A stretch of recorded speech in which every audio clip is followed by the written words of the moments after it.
eThekwini Mayor Mxolisi Kaunda will head to Tongaat today to discuss rebuilding efforts with the community there. Yesterday, dozens of residents blocked major roads in the town over water supply. They say they've been without running water since the deadly floods struck back in April, almost 2 months. Newzroom Afrika's Karinda Jagmohan is following the story. She joins us now live from Tongaat. I mean, in one way, Karinda, it's good that the mayor is visiting residents there today, but is that what it takes to get action from officials? Protests? Indeed, well, that's what residents have been asking.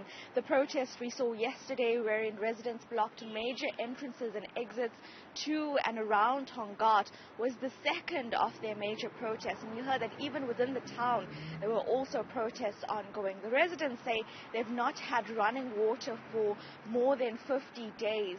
And while contingency plans were made, including the provision of water tankers and an emergency pipeline coming from a nearby dam, residents said this only helps houses on a few roads that received intermittent water supply, but most areas in Tongaat have not had running water. Now, Michelle, this was caused by the April floods.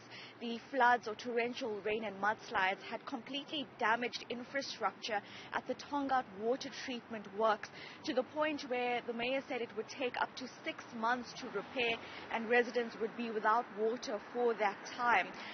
But yesterday, just during the protest, the media was called to the mayor's office for a on-the-spot media briefing, and we heard that plans are being put into motion to try and fast-track or expedite this process.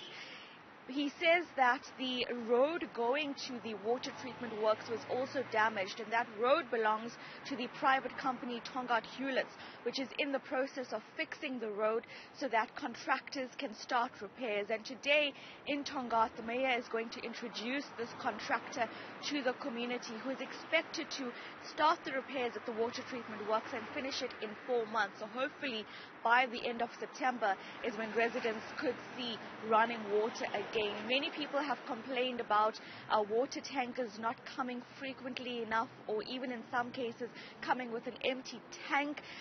And a lot of the residents in the protests yesterday saying that in many cases older people have to carry big buckets of water long distances to their home, because the water tankers are not coming at a time when those who are going to work or who are fit enough to carry these buckets can be at home to collect water.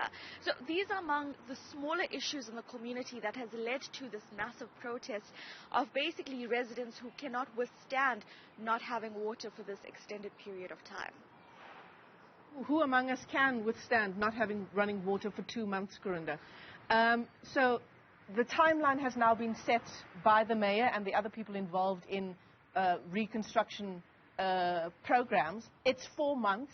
In the interim, what assurances have been given? Because you've painted a picture, and the community there has painted a picture of water tankers not arriving on time, not arriving full.